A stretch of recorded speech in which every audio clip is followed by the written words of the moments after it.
붓다피플 시청자 여러분 안녕하세요. 국악인 남상희입니다. 안녕하세요. 김영규입니다. 네, 연교 씨. 네. 2018년 새해가 밝은 지 얼마 안 됐지만 네. 그래도 이 2018년 새해 들어서 제일 기억에 남는 일이 있다 하면 어떤 일이 있을까요? 저 얼마 전에 네. 템플 스테이 다녀왔어요. 이야, 템플 스테이요. 네. 좋았죠? 네, 맛있는 것도 먹고요. 그때 사찰 음식을 먹었는데 어쩜 그렇게 맛있는지 아직도 기억에 남습니다. 아니 이렇게 먹는 것만 이렇게 생각을 하실까 참. 이 템플 스테이 가면 참 좋죠. 네. 좋은 도량에서 또 참선도 하고 또 이 좋은 공기도 마실 수 있고 아까 말씀하신 것처럼 이 절밥 네. 맛있잖아요. 그런데 그 절밥이 그 맛있는 이유가 뭘까요, 도대체?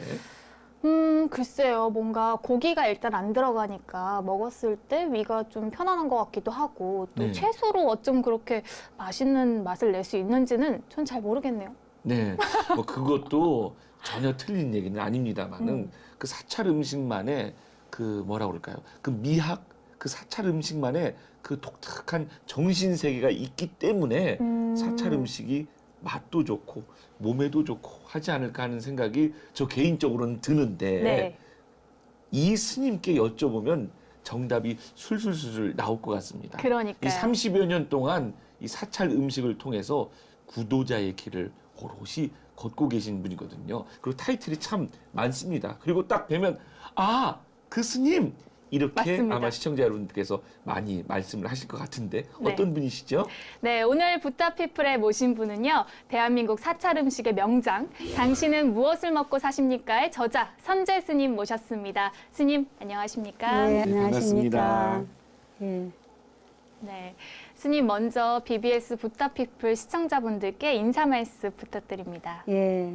밝아오는 새해는 맑고 건강한 몸과 마음을 지니셔서 본인 행복하고 세상을 맑고 건강하게 만드는 불자들이 되십시오. 네, 우리 선재 스님 뭐 텔레비전을 통해서 많이 예. 뵙고 요즘 인기 많으시잖아요, 스님. 옛날에 인기 많았다 그러더라고요. 옛날부터. 네, 왜 그러냐면 네. 제가 90년도 중반에부터 방송을 했는데 그때부터 저를 보고 팬이라 그러니까 제가 옛날에 인기가 많은 거죠. 이렇게 유명한 남상희 씨께서 저를 팬이라 그러니까. 예. 근데 왜냐면 예. 요즘 이렇게 텔레비전 틀면 스님이 많이 나오시고 아까 말씀해 주신 것처럼 그 이 90년대 초반부터 예. 또- 요즘엔 덜 나오는 거예요, 제가. 요즘 그래요? 예. 그러면 예전에 어땠을까요? 그냥 뭐 일주일 내 밀려 다녔죠, 뭐. 이야, 아니 어쩐지 어느 행사를 가면 꼭 선재 스님이 계신 거예요. 맞아요. 또 제가 몇 번 그랬어요? 뵀어요, 먼발치에서. 예. 근데 오늘 네. 가까이에서 뵙게 예. 되니까 더 예. 반갑네요. 네. 우리 스님 하면 또 떠오르는 게요.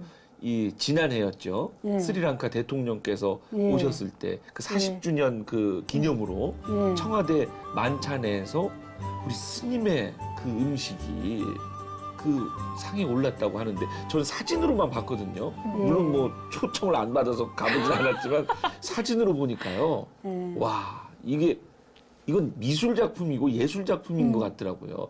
맛도 물론 좋았겠지만 저는 이제 후식만 맡았어요. 네. 그래서 후식이라는 개념은요, 앞에 먹은 음식의 부족함과 그다음에 그 음식을 몸에서 잘 소화하고 해독해주는 역할을 하는 것이 후식입니다. 네.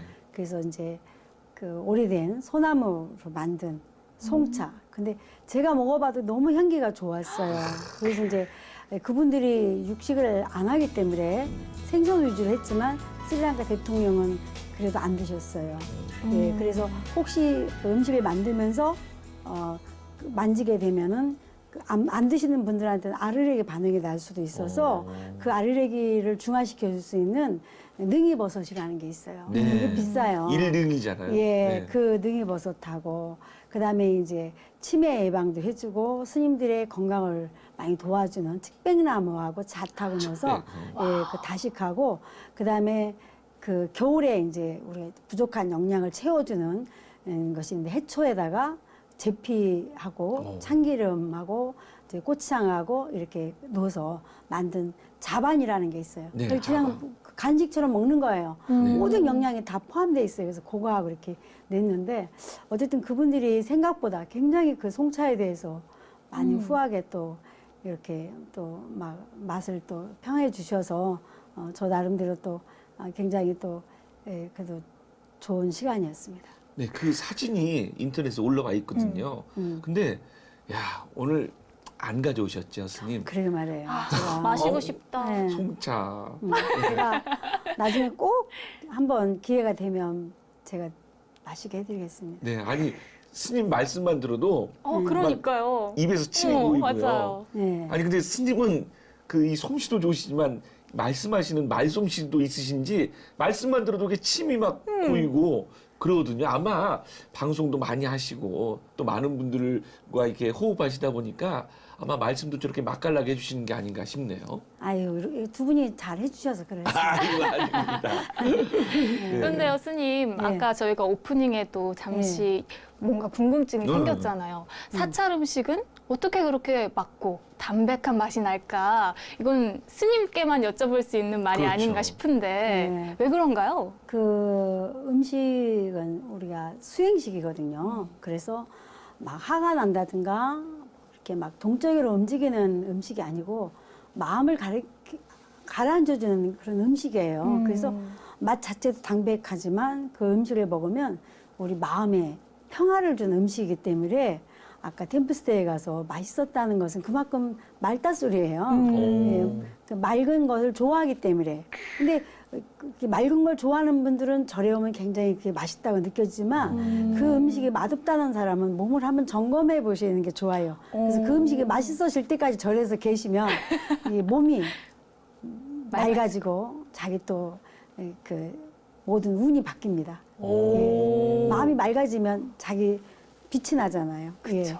그런 거죠. 먹는 예. 것만으로도 운이 바뀐다. 네, 그러니까요. 야, 진짜 새겨들어야 될 것 같아요. 왜냐하면 요즘 음식들이 뭐 다 그런 건 아니지만 맵고 맞아요. 짜고 네, 달고 시고. 예. 근데 그게 이제 뭐 이 오미자가 보면 뭐 그런 뭐 쓰고 한 이런 맛이 있다고 그러는데 그런 맛이 아니잖아요. 인공적인. 맞아요. 그리고 또 이 스님께서 딱 말씀하시는데 딱 생각나는 친구가 하나 있는데 제 후배인데요. 그렇게 맵게 먹어요. 그리고 라면집을 가서 라면을 먹는데 덜 맵다고 이 고춧가루를 더 달라고 그래서 막 더 부어서 먹는데도 덜 맵다고 혹시 캡사이신이 있냐고 그걸 넣어서 먹더라고요. 근데 그렇게 왜 먹는지 그래서 절에 가셔야겠네요. 제가 그래서 한번 절에 데리고 갔어요. 오. 그래서 잘 아는 스님이 계셔서 그 스님이 차려주신 음식을 먹었는데 아무 맛도 안 난대요. 네. 그 얘기를 하시더라고요. 근데 스님 말씀이 딱 맞네요. 예, 예. 그런 사람들은 또 막 활동적인 거를 또 좋아하지요. 맞아요, 맞아요. 예. 네. 근데 이제 활동적인 것을 좋아하는 성향도 있지만 어떻게 생각하면 승질이 또 급할 수도 있고. 맞아요. 예, 그런 거죠. 예. 승질도 급하고 별로예요. 그래서 제가 절에 데리고 간 거거든요. 네. 그런데 아무 맛이 없다 그러더라고요. 예, 맛이 없다 하죠. 그래서 예. 그래 너는 맛의 기준이라는 것이 이제 그렇습니다. 아니 근데 너무 신기한 게요. 이렇게 남상일 씨가 그냥 그 친구의 식성에 대해서만 말씀하셨을 뿐인데 스님께서 이렇게 성격까지 성격까지. 맞추시니까 그럼요. 정말 예. 놀랍네요. 예. 그래서 그 부처님이 그랬잖아요. 사람들이 어려운 일에서 상담을 하면 이야기를 듣고 상담번한테 질문하시는 거예요. 당신은 무엇을 먹고 사느냐? 예. 그리고 뭘 먹는지 알면 그 사람의 성품이라든가 앞으로 어떻게 해야 될지를 다 보인다 그러셨어요. 예. 그래서 또 음식은 내가 먹은 것만큼 나의 DNA와 육체에 다 이게 입력이 돼서 그 사람이 앞으로 뚱뚱해질지 날씬해질지 그다음에 머리가 맑아질지 안 그러면 뭐 아플지 이런 거 그다음 몸에 병이 나는지 안 나는지에 대해서 부처님이 이미 다 아셨기 때문에 음식에 대한 중요성을 말씀하신 겁니다. 야, 이 음식이 그냥 단순히 먹는 것 이상의 의미가 있네요. 그러니까요. 근데 우리 스님께서 또 말씀하신 게 있습니다. 내가 행복하려면 예. 건강한 몸과 맑은 정신이 필요하고 그 토대가 바로 음식이다. 예. 라고 이렇게 그럼요. 말씀을 하셨는데 예. 그 어떤 의미가 또 담겨 있을까요? 음식은 그 우리가 지방마다 틀리죠. 네. 음식이 그 지방살 아까 친구 이야기하듯이 예, 또 어느 지역은 음식을 짜고 맵게 먹으니까 상한세 승질이 급하고 어느 지역은 심심하고 덥다 보니까 순하단 말이에요. 또 나라마다 먹는 음식이 틀리죠. 전쟁하는 사람들 보면 다 뭐죠? 육식의 나라잖아요. 예, 그런 거 안 하는 사람. 세계적인 또 정신을 주도하는 명상가들은 다 채식을 하잖아요. 예, 그래서 음식은 이렇게 우리 마음을 만들어주고 몸을 만들어주기 때문에 맑고 건강한 음식이 굉장히 중요한 거예요. 근데 그 음식이 맑고 건강하려면 뭐가 중요하냐? 그 음식을 만들 수 있는 조건들, 그죠? 좋은 땅, 물, 바람 공기들이 맑고 건강할 때 좋은 음식 재료를 얻어서 그 나를 만들어주는 거예요. 그럼 결국 따져 들어가면 뭐가 행복해야 되죠? 물, 바람, 공기, 자연의 생명이 행복해야 내가 행복한 거예요. 그러니까 부처님이 보살 거는 밥그릇을 갖고 3,000년 전에 자연의 생명이 나와 두리안 육 하나다. 그래서 쓰레기 종량제를 제일 먼저 실천하시고 환경운동을 선포하신 거잖아. 이야. 그래서 한국의 스님들이 그걸 실천하기 위해서 바로 공양. 그럼 마지막 물까지 씻어서 버리지 않는 게 뭐예요? 이 자연의 생명이 나와 둘이 아니고 하나인 걸 가르쳐 준 거예요. 야. 그래서 부처님이 그랬어요. 많은 생명이 행복해. 내가 행복하다. 그거는 왜? 그 음식은 맑고 건강한 음식은 누구를 행복하게 하기 때문에 나를 행복하게 하기 때문에 바로 그렇게 따지고 들어가면 우리 먹을 걸 통해서 다 이루어지고 있는 거잖아요. 그렇죠. 예, 그러니까. 맞아. 사람들이 뭐 이렇게 흔히 하는 말로 아유 다 먹고 살자고 하는 건데 하는데 그 먹는 게 사는 것 이상의 의미가 또 있네요. 아, 그럼요. 우리가 안 먹으면 어떻게 죽잖아요. 생명을 받는 거잖아. 우리 배고파 뭐 하겠다? 죽겠다. 예, 배불러 뭐 하겠다? 죽겠다. 예. 거기에 이왕이면 어떻게 하고 싶어요? 건강하게 싶잖아. 그렇죠. 그걸 채식, 자연식이라고 하는데 사찰 음식은 차원이 틀립니다. 채식이기도 하고 자연식이기도 하지만 필요할 때는 육식도 허용하고 술도 허용하고 파마늘도 허용했어요. 왜? 우리 몸에서 필요한 최소한의 음식을 먹되 절대 남의 생명을 괴롭혀서는 안 된다는 거예요. 예, 그것이 음식이 가지고 있는 기본의 정신입니다. 네. 아까 스님께서 바로공양 네. 이야기를 하셨잖아요. 네. 근데 제가 얼마 전에 또 템플스테이 가서 바로공양 하고 왔거든요. 음. 근데 그 바로공양도 다 그릇마다 의미가 있고 또 이름도 있고 그러더라고요. 네. 그 이름 뭐 또 뜻도 있고 이런 네. 거를 또 시청자분들께 한 말씀 해주시면 좋을 것 네. 같아요. 그 바로공양할 때 오관계 하셨죠? 네. 이 음식이 어디서 왔는가? 예. 우리는 그냥 뭐 호박 그러면 그냥 호박만 생각하잖아. 네. 그 호박이 있기까지는 땅도 있어야 되고 물, 바람 공기들이 있어야 되잖아요. 그다음에 그 호박을 자라기 위해서는 누가 수고를 해야 돼요? 농부들이. 농부가. 이걸 알아야 되는 거야. 이 음식이 어디서 왔는가? 요즘 사람들은 그 음식이 출처도 모르고 맞아요. 닭이 어떻게 키워준지도 모르고 닭이 우리를 위해서 얼마나 희생하는지도 느낌이 없잖아요. 그래서 우리가 공양이라는 것은 함께 나눈다는 거예요. 자연, 이 호박을 먹기 위해서는 땅물, 바람, 공기들이 함께 나누는 것이고 농부의 수고로움을 우리가 나누는 것이고 또 동물도 마찬가지고 어피류도 마찬가지예요. 그들이 가지고 있는 모든 환경까지 우리가 나누는 거기 때문에 공양이라는 것은 함께 나누는 것이다. 음식과 나하고 합일이 되는 나눔도 있고 그 음식을 통해서 자연의 생명도 나누는 것도 있기 때문에 우리가 바로 공양할 때는 그냥 맛있게 먹고 이러는 것이 아니라 그 오관계라는 걸 통해서 우리가 이 음식이 어디서 왔는가. 그러니까 한 방울의 물에도 천지에 생명이 들어있고 한 알의 곡식에도 만인의 노고가 담겨져 있는 거잖아요. 네. 그래서 우리가 그런 음식을 먹고 바른 마음과 바른 정신을 지켜서 모든 생명을 위해서 우리가 봉사하고 함께 나누는 것이 우리가 살아가는 불자의 의미이기 때문에 불자라면 누구나 지켜야 될 원칙이고 이거는 불자에서만 지키는 게 아니라 모든 사람들이 지켜야 되는 거죠. 우리는 만물의 영장이고 모든 생명이 나와 둘이 아니고 하나인 것은 부처님이 말씀하셨지만 불교만 지켜야 되는 진리가 아니라는 거예요. 불교가 이제 좋은 종교라는 이야기는 모든 생명을 아우른다는 거예요. 차별 없이 아우른다. 동물도 식물도 바람 공기도 나와 다름이 없이 차별이 없이 나누듯이 그래서 불교를 다 모든 생명을 안고 함께 공부할 수 있는 종교라는 거죠. 네. 예. 야, 정말 값진 의미가 담겨져 음. 있었네요. 우리 스님께서는 선제 사찰 음식 문화 연구원의 네. 또 원장 소임을 맡고 계세요. 예. 이 연구원은 어떤 일을 하는 곳인지 궁금하거든요. 저는 이제 음식도 가르치지만 음식을 가르치면서 가르치는 것이 바로 그런 거죠. 생명 존중에 대한 이야기. 그런 거를 하기 위해서 했어요. 그래서 이제 아이들이 오면 아이들이 뭐 야채 안 먹는다 그러잖아요. 네. 다 먹을 수 있습니다. 부처님 오감을 통해서 아까 그 오감계를 통해서 아이들한테 교육을 시키죠. 미각 교육이라는 걸 시키죠. 무 애들이 안 먹어요. 그럼 무가 자라려면 어떻게 해야 되냐? 자기들이 다 말해요. 땅이 있어야 돼요. 물에 공기가 있어야 돼요.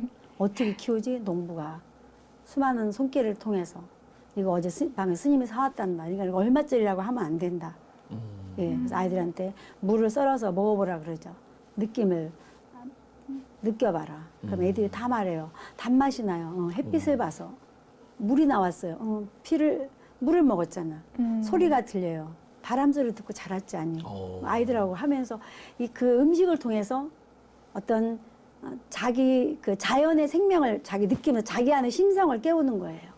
예, 그래서 연구원에서 하는 일들은 바로 그런 거. 그 속에는 뭐죠? 환경 운동을 할 수 있는 거. 그다음에 사람들이 그렇게 자연과 내가 둘이 아니고 하나인 것을 하다 보면 내가 건강해지거든요. 왜? 자연이 나랑 둘이 아니고 하나이기 때문에 건강한 자연을 갖고 나가다 보면 음식 자체가 좋아지고 내 마음이 맑아지기 때문에 건강하거든요. 거기에는 건강도 들어있고 한궁도 들어있고 또 마음도 우리 심성도 들어있기 때문에 연구원에서 하는 것은 음식을 가리키는 것을 통해서 바로 이런 일들을 같이 다 사람들한테 가르쳐주는 것이 우리 연구원에서 하는 일이서 저는 사람들을 키우는 일을 하고 이렇게 특히 아이들한테 어릴 때부터 네. 우리 자연의 맛을 통해서 생명의 소중함을 알게 해드리고 그 한 방울의 물에도 많은 생명이 들어있다는 부처님 말씀을 그 아이들한테 해줌으로써 자기 마음속에 어떤 차별을 없애고 예, 그런 일들을 이제 하죠. 야, 이게 이 단순히 사찰 음식을 연구하는 그런 공간이 아니라 이 부처님 진짜 몇 분 모셔놓은 큰 도량보다 더 값진 의미를 담고 있네요. 이 연구원이. 뭐 그냥 모든 삼라만상이 다 부처님이 생명이니까. 다 통합니다, 하나로. 네. 그러니까요. 네. 이렇게 스님께서 아이들께 또 하시는 말씀을 제가 들어보니까요. 이 요리만 잘하시는 게 아니라 재료에 대해서 제대로 공부하셨다는 생각이 들어요. 그래서 이렇게 사찰 음식을 본격적으로 공부하게 되신 계기도 궁금해집니다. 저는 80년도에 출가했거든요. 80년도 8월 8일 제 출가일입니다. 예, 그래서 제일 먼저 한 일이 절에 와서 한 일이 아이들 심성훈련 시키는 일을 했어요. 심성. 예. 네. 예, 이제 지금도 저희 은사 스님은 청소년 수련원을 하고 계세요. 예, 그래서 제가 이제 그때 출가해서 이제 하다가 그 아이 중에 문제 아이가 있었어요. 그래서 그 문제 아이를 저희가 모범생을 이제 만들고 그렇게 하면서 문제 아이만 저희가 또 맡아갖고 이제 훈련을 했었거든요. 근데 그 아이들은 아까 이야기했듯이 매운 거 좋아하니까 절에 와서 맛이 없다 그러듯이 문제 아이들은 절에 와서 맛이 없다 그래요. 근데 이제 3박 4일 4박 5일을 절에서 그런 음식을 먹고 물론 이제 기도도 시키고 이렇게 하죠. 그러니까 우리는 먹는 걸 입으로만 먹는 게 아니고요. 자연의 생명이 나와 둘이 아니고 하나이기 때문에 온몸으로 먹는 거거든요. 연부라는 소리도 우리가 먹는 거고요. 맑은 공기도 먹는 것이고요. 눈에 아름다운 것도 우리가 먹는 거예요. 예. 그래서 그런 거를 통해서 아이들이 이제 뭐 3박 4일 4박 5일 왔다 가면 얼굴빛이 틀려지고 굉장히 아이들이 마음이 순화돼 있죠. 그래서 뭐 고아원 같은 데서 이렇게 왔다 가면 새로운 아이가 들어오기 전까지는 뭐 쌈을 한다든가 물건이 없어진다든가 이런 일이 없다는 거예요. 그래서 그거를 부처님이 음식이 우리 마음을 만들어 준다 그랬는데 이걸 구체적으로 더 아이들한테 연구해야겠다. 그래서 제가 사찰 음식이란 이제 사회복지 증진을 위한 사찰 음식 연구라는 이제 논문을 쓰게 됐고 그 논문을 통해서 제가 이제 실질적으로 이제 그런 이제 이렇게 이제 해야겠다 생각이 들어서 이제 연구하게 됐죠. 네. 예. 이 1994년이죠. 네. 중앙승가대학 졸업 논문 최초라고 제가 네. 알고 있습니다. 예. 이 사찰 음식 문화 연구를 발표하신 거죠. 그러니까 단순히 그냥 음식만 만드신 게 다가 아니라 그 안에 있는 정신 세계까지 다 이게 연구를 하신 겁니다. 그 전에는 저도 이제 뭐 그냥 이제 뭐 우리가 항상 음식에 대한 것을 배우니까 이제 뭐 우리가 처음에 스님이 되면 식계를 받아야 되거든요. 네. 그 식계에도 음식 문화가 3개나 있어요. 어. 살생하지 마라. 네. 그거는 육식을 먹지 말라 소리, 절제하라 소리죠. 술을 마시지 마라. 이거는 음식의 정신 문화를 혼탁하게 하기 때문에 네. 술이라는 음식이 그런 거다. 그 다음에 때 아닐 때 먹지 마라. 때가 아닐 때라는 것은 먹지 않을 때를 이야기하는 거예요. 우리가.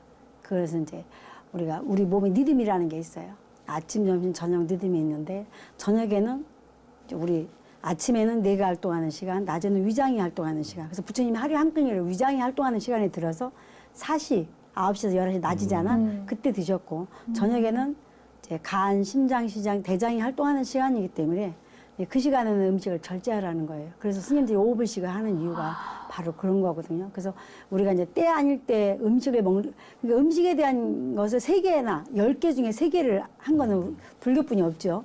예? 계율 속에.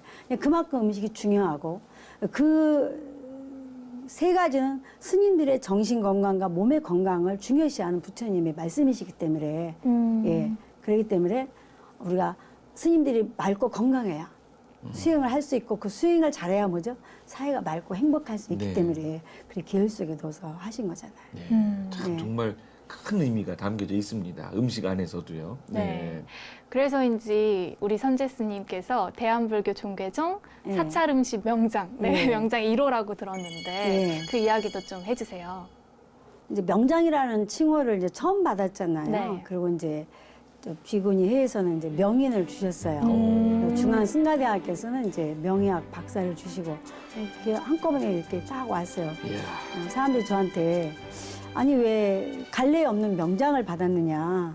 그리고 뭐 여러 사람 있는데 저를 처음 1호로 주셔서 저는 생각도 안 했고 그렇게 했어요. 그래서 제가 어떤 기자가 이래요. 왜 갈래 없는 명장을 줬냐고 이렇게 물어서 제가 그랬어요. 난 명장 필요 없습니다. 제가 명장을 받기 위해서 이 일을 한 건 아니고 그냥 저는 이게 수행이에요. 저한테 음식은 수행이고 우리가 먹지 않으면 살 수 없듯이 그냥 물과 공기 같이 나하고 하나인 거예요. 진정한 명장은 누구냐면 산에서 사찰 음식을 드시고 수행을 하시고 그 정신을 지키시는 분들. 땅도 더럽히지 않고 물도 더럽히지 않고 소식하시면서 최소한의 음식만 섭취하시고 자연의 생명을 배려하고 그걸 통해서 수행을 이루고 그 수행을 이루어서 사람들한테 포기하는 사람들이 진정한 사찰 음식이 명장이다. 나한테 명장이라는 칭호를 준 것은 그러한 스님들의 정신과 그 스님들이 드셨던 음식 문화를 변질되지 않게 여기서 피전이다 많잖아요. 네. 변질되지 않게 하라고 저한테 명장이라는 칭호를 사실 주신 거죠. 사실은 저는 제가 이제 62인데 한갑이 지나면 제가 하고 싶은 일들이 있었어요. 예, 그랬는데 명장이라는 칭호를 줘갖고 오히려. 다시 또 세상밖에 더 많은 일을 하라고 주셔서 사실 숙제죠 그게요. 예, 그래서 저는 이제 어린이 뮤지컬 만들어서 어린 아이들한테 해야겠다 싶어서 그거를 이제 만들어서 이제 공연을 다녀서 이제 불교가 아닌 곳에 가서 굉장히 많은 호응을 얻고 지금도 굉장히 좋아하거든요. 그래서 서울 시내 학교마다 다니면서 친환경 급식 환경 운동하고 장독대 만드는 오늘 학교에서 그걸 했어요. 그래서 그 다음 단계가 제가 또 있었어요. 예, 이제 영화를 만들어야겠다 이렇게 생각을 했는데 이렇게 또 명장이라는 칭호를 주니까 또 계속 강의도 해야 되고 이렇게 해서 하고 싶은 일이 굉장히 많아요, 사실은. 그래서 이제 어린 아이들한테 할 수 있는 그런 뭐 학교라든가 이런 것도 저는 생각하고 있는데 명장이라는 칭호로 바꾸는 어쨌든 더 많은 했는데 그래도 감사하죠. 제가 명장이라는 칭호를 받아서 고마운 것도 있지만 더 고마운 것은 종단에서 사찰 음식에 대한 의식을 더 많이 그렇죠. 생각해 주시고 인정해 줬다는 거에 그런 대해서 인식이 변화되고. 예, 그것이 고마운 거죠. 그냥 뭐 먹는 건데 뭐 그냥 먹으면 되지 뭐 그러시는 분들도 굉장히 많았습니다. 예, 그리고 그냥 뭐 음식 요즘에 누가 이렇게 채식만 하냐 막 이런 분들도 많으셨는데 그래도 이제 사찰 음식을 통해서 이렇게 이제 포교도 하고 그래서 아마 그 프랑스 가셔서 저기 행사하시는 걸 보고 종단에서 많이 놀라셨다 그래요. 예, 저기 제가 3번째 갔을 때 같이 갔는데 이제 어른 스님들이 갔는데 위에 뭐 그 정부에 계신 분들이 저를 찾으면서 선녀 스님 저는 이제 그 대학교에 가서 2군데 가서 강의하고 있는데 거기 안 갔어요. 행사장에 다른 뭐 모임에. 예, 그분들이 저를 찾더라는 거예요. 선대 스님 와서 굉장히 감명받았다. 2년 동안. 이제 그 꼬르둥바하고 에콜페랑데도 이제 그분들이 강의를 듣고 옥상에다가 자연 텃밭을 만들고 이제 그렇게 만드시고 그래서 저한테 이제 막 자랑도 하고 이렇게 해서 제가 그렇게 다니면서 활동하는 줄 모르셨대요. 예, 그래서 굉장히 고맙다고 그러시면서 예, 한국에 나가면 최고의 대접을 해줘라. 뭐 월급도 줘라. 막 이렇게 하시고. 그래서 월급은 안 받았지만. 네. 네, 정말 이 몸이 10개라도 부족하실 것 같아요. 우리 스님 정말 바쁘게 지내고 계시는데 그 바쁜 와중에도 오로지 그 사찰 음식을 통해서 이 부처님의 법을 전법하고 또 많은 분들과 함께 하는 그런 일을 하고 계시는데 또 지난해에도 책을 쓰셨습니다. 당신은 무엇을 먹고 사십니까? 네. 당신은 무엇을 먹고 사십니까? 육류를 좀 많이 먹습니다. 그런 것 같더라고 성격이 보니까. 근데 이 책이 되게 인기가 많다고 제가 네. 들었습니다. 그리고 또 이 어찌 보면 음식이 또 들어가면 요새 방송도 그러잖아요. 먹방 이런 거 그쵸. 되게 인기가 많은데 이 책이 인기가 많다고 그러는데 이 스님 이 책 저는 아직 못 봤습니다만은 어떤 책인가요? 부처님이 말씀하신 겁니다. 네. 열반경에 사람들이 상담을 하러 오면 일단 고민에 모든 이야기를 듣고 상대방이 질문하신 거예요. 당신은 무엇을 먹고 사십니까? 네, 그래서 질문을 하신 겁니다. 이게 이제 3번째 책인데 제일 처음에는 이제 요리 위주의 책을 냈어요. 그래서 제가 사실 마음에 안 들었어요. 아니 요리만 찍자 그러니까. 저는 요리만 하려고 한 게 아니잖아요. 그래서 이제 2번째 이제 책이 이야기를 보면 사찰 음식이라는 이제 책을 냈죠. 예, 그래서 제일 처음에 책도 사실은 일주일 만에 7,000부를 팔았어요. 예, 그래서 지금까지 그 그쵸. 출판사에서는 효자 상품이랍니다. 그 제일 처음에 낸 게 2000년도에 낸 게. 그 다음에 이제 불광에서 다 이제 이야기를 보면 그 책도 많이 팔렸고. 근데 이제 사람들이 이제 지금 책은 이제 더 깊게 부처님의 말씀을 더 깊게 많이 넣었어요. 근데 사실은 다 못 끄집어냈죠. 그거를. 그래서 앞으로는 좀 더 심도 있게 전문가적인 그런 이제 책이 사실은 경전에 있는 거 제가 강의하는 내용들을 좀 하고 싶었는데 그래도 이제 그 이야기만 그 책만 보고도 사람들이 단순히 그냥 먹어서는 안 된다는 것을 많이 느끼게 해줘서 저는 책이 잘 팔리는 것도 저 개인적으로는 인세가 올라가니까 뭐 또 제 생활에 도움도 되지만 그거보다 더 기쁜 일은 많은 사람들이 그 책을 보고 마음의 변화를 했다는 거예요. 어떤 분은 그 책을 10번을 읽었다는 분도 계세요. 연세가 드신 분인데 안 보이는 눈을 돋보기를 쓰고 내가 10번을 읽었다고. 그래서 제가 눈물이 났어요. 읽으면 읽을수록도 감동이 돼서 당신이 그 이야기를 읽고 또 이야기해주고 또 얘기를 10번을 읽었다고 노보살님이 그래. 이번에도 해외에 갔는데 제가 책을 가지고 갔어요. 근데 그분이 이제 하룻밤에 그걸 다 읽고 그 다음날 저를 찾아오셨어요. 선물을 이만큼 갖고 찾아오셔서 부처님을 책에서 만났다고 이렇게 이야기하셔서 제가 그분이 부처님이신 거죠. 거기서 부처님을 느끼셔서 그분이 부처님이신 거죠. 네, 스님도 지금 막 가슴이 벅차오르시는 것 같아요. 아니,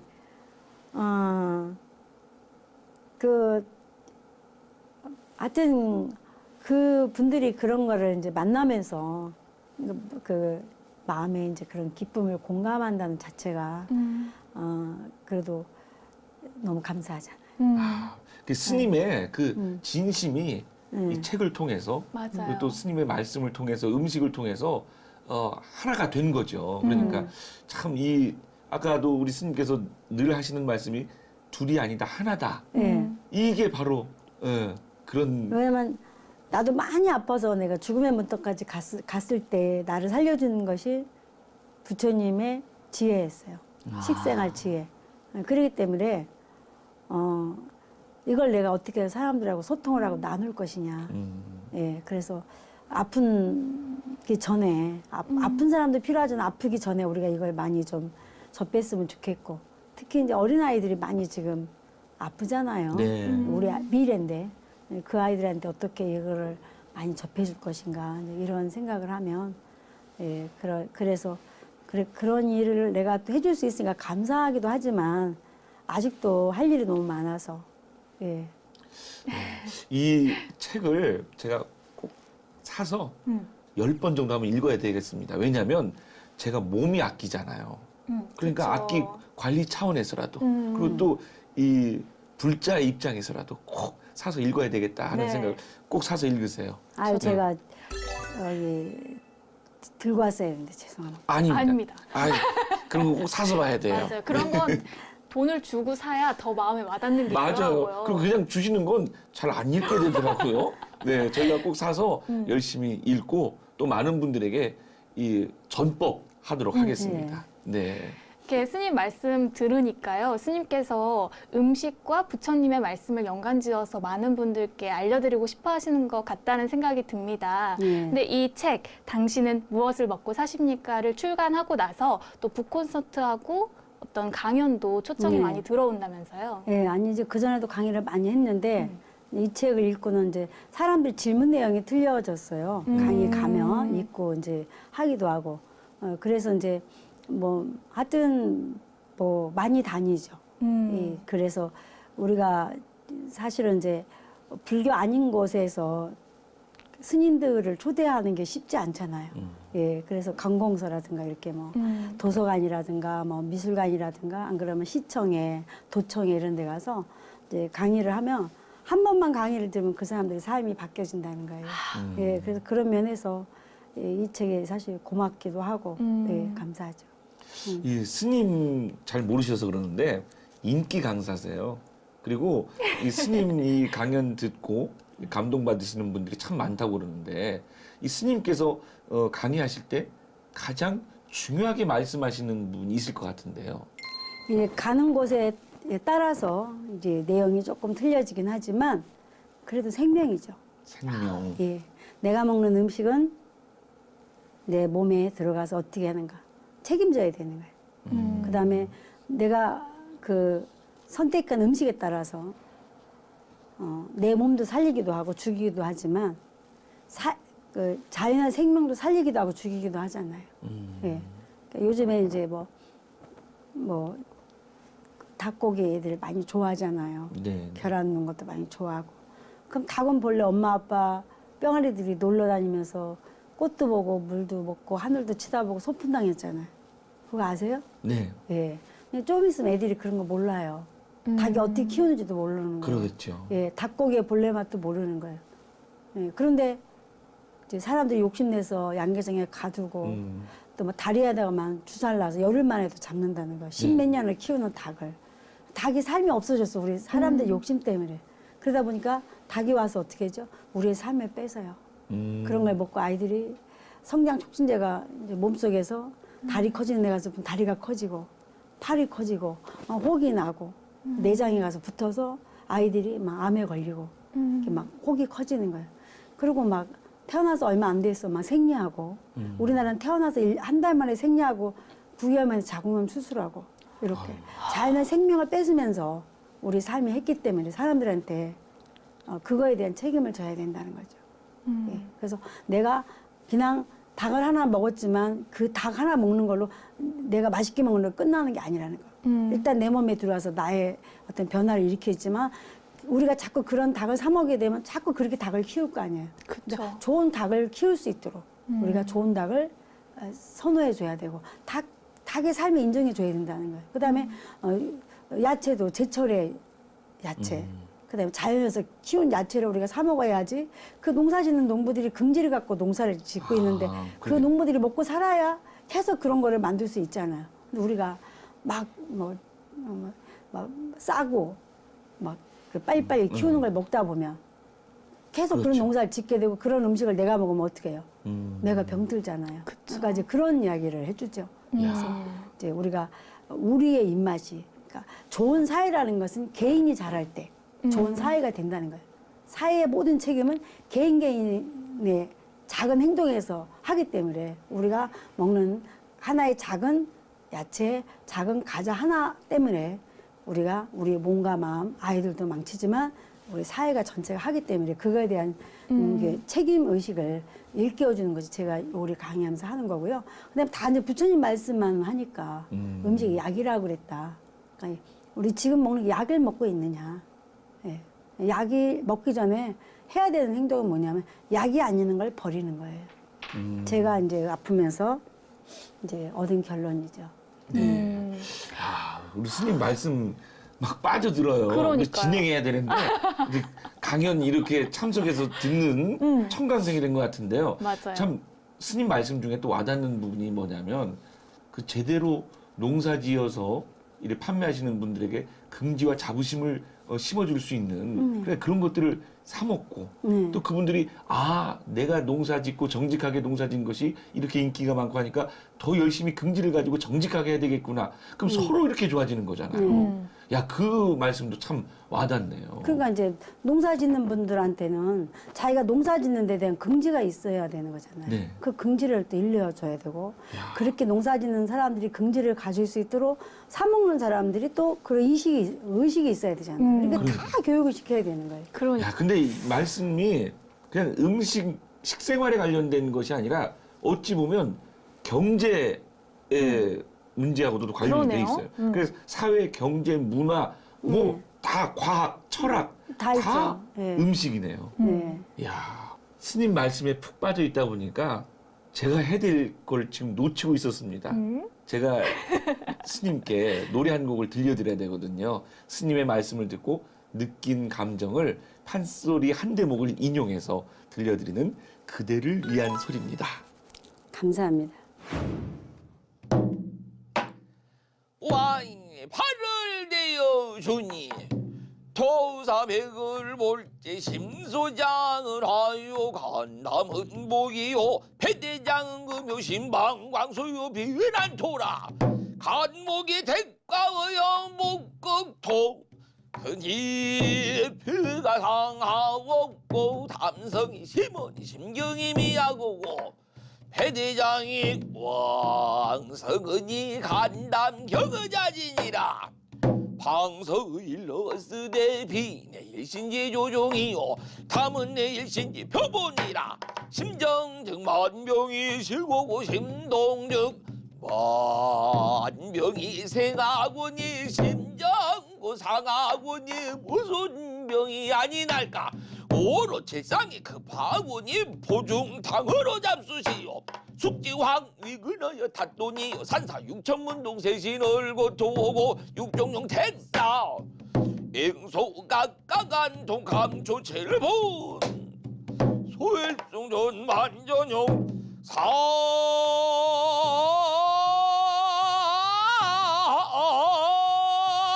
새벽 처벌 쓰되 효무 동정이라.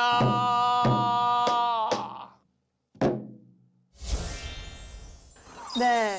오늘은 좀 템포가 빠르고 중간에 또 큰 소리 내는 부분도 있고 좀 재밌는 것 같아요. 아유, 큰 소리 내는 것만 알지 어떤 대목인지를 모르고 저렇게. 근데 약간 그런 거 느꼈어요. 뭔가 좀 내용이 그렇게 좋은 내용은 아닌 것 같아요. 뭐 약간 그런 것도. 아유, 그냥 가만히 계세요. 그냥 편하게 가만히 계시면 중간이나 갑니다. 네. 이제 어려워요. 이 대목을 아시는 분들이 별로 안 계실 텐데 실은 이 대목이 판소리 수군가 가운데 그 초두에 나오는 약성가 대목입니다. 뭐냐면 이 용왕이 병에 걸리잖아요. 근데 그 용왕이 병에 걸린 이유가 뭐냐면 음주 가무에 빠져 있다가 병에 걸린 거예요. 그 병이 났다는 소문이 저 천상세계에서 천상세계까지 났는데 하늘에서 도사가 내려옵니다. 아주 신통한 도사가 내려오는데 진맥을 해보고 어떤 병이고 어떤 약을 써야지 용왕병이 나을 것이요 라고 진찰을 해주는 대목이에요. 그래서 여러 가지 스님은 아시겠지만 아까 약 이름들이 막 숙지향도 나오고. 숙지향 나오고 뭐 이런 여러 약재들이 나오는 거죠. 제가 왜 이 대목을 선택했냐면 우리 현대 사회인들이 몸의 병뿐만 아니라 마음의 병이 많이 들어있거든요. 용왕 이상으로. 그런데 그럼요. 스님의 이런 말씀들 그리고 스님께서 일러주시는 이런 사찰 음식을 이런 걸 보고 배우고 듣고 하면서 병이 다 나았으면 하는 그런 바람도 있고요. 또 이 결국 용왕이 이 병이 쾌차하긴 합니다. 하는데 그게 뭐냐면 이제 뭐 토끼 간을 먹었다고 하는데 그것도 그것이지만 그 용왕의 병을 낫게 하기 위한 그 별주부의 충성심, 그 일념, 그것 때문에 아마 용왕이 쾌차하지 않았을까 하는. 그리고 우리 스님께서는 오랜 기간 동안 그 사찰 음식을 통해서 구도자의 길을 걷고 계시잖아요.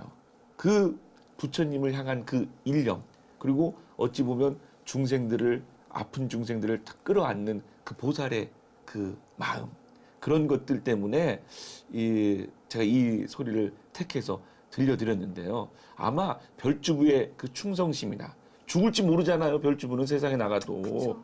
그리고 나가본 적이 없거든요. 그런데 우리 스님께서는 또 아까도 말씀드렸지만 최초로 또 사찰 음식에 관한 논문도 쓰시고 그런 연구도 하시면서 정말 각고의 노력을 하신 그런 열정이 별주부보다 더 하신 것 같아서 제가 이 수군가 중에 약성가를 택했습니다. 스님 어떠셨나요? 어쨌든 아까 뭐 어머니 뱃속부터 준비됐다 이렇게 그 이야기를 네, 녹화 처음에 전에 그렇죠? 네, 했습니다. 그래서 그 이야기라는 것은 이생의 일은 아니라는 거죠. 그죠? 어머니 뱃속부터 전전부터 했다는 거죠. 그래서 제가 아마 이런 일을 하는 것도 뭐 부처님의 원력이 아닌가. 그래서 이생 일은 아닌 것 같고, 이제 그러면서 어쨌든 우리가 노래도 최고의 어떤 자기의 마음이 닿을 때 최고가 나오듯이 모든 일이 그렇기 때문에 우리가 제가 요리하는 것도 뭐 그렇게 물론 우리 그냥 수행의 선상이니까 뭐 노력을 했다 고생을 했다 나 이런 차원은 아니고 그냥 이거는 하나의 내가 해야 될 수행의 일이라고 생각하듯이 어쨌든 했는데 노래를 또 아주 멋지게 그런 걸 다 담아서 품어주시고 그래서 그 요리를 듣고 벌써 약 처방까지 내렸네 제가 그랬습니다. 강의를 듣고 스님 감사합니다. 이렇게 보잘것없는 소리지만 잘 들어주셔서 아유 왜 보잘것없어 무슨 말씀을 하십니까? 보잘것 없더라고요. 제가 들어보니까. 아유. 에이, 무슨 아유, 소리 하시는 거예요? 감사드립니다. 네. 자 질문하세요. 제가 막 여기 나온다니까 얼마나 그냥 팬이라고 막 쫓아오려고 그랬는데 내가 오늘 선생님들이 네. 오늘 스님께 사찰 음식에 대한 말씀 들으면서 또 부처님에 대한 말씀도 듣고 참 좋은 시간이었는데요. 끝으로 우리 시청자분들께 음식을 만들고 먹을 때의 마음가짐에 대해서 짧게 부탁드립니다. 예. 부처님의 음식이 약이라고 그랬습니다. 내가 지금 먹는 음식이 약인가? 예. 그래서 우리가 먹을 때마다 음식에 대한 감사함과 불교 오관계를 하면 되죠. 예. 그렇게 하시면서 약을 만드는 마음으로 음식을 대하고 먹고, 예. 감사한 마음으로 그렇게 음식을 대하고 그랬으면 좋겠습니다. 네, 약을 먹는 마음으로 음식을 저희도 대하도록 하겠습니다. 끝으로 우리 BBS 붓다 피플 시청자 여러분과 끝인사 나눠주시죠. 예, 어쨌든 이렇게 막 두 분이 활기차게 오늘 또 화사하게 옷도 입고 그랬으니까 무술년 새해에는 건강하시고 올해 또 막 우리가 여기 온 분들도 좋지만 우리 남상희 씨의 이렇게 막 가슴에서 우러나오는 마음에서 우러나오는 창소리를 듣고 힘차고 행복하고 그렇게 되는 무술년이 되시기 바랍니다. 네, 정말 몸둘 바를 모르겠습니다. 오늘 귀한 걸음 해주신 우리 선재 스님 진심으로 감사드리고요.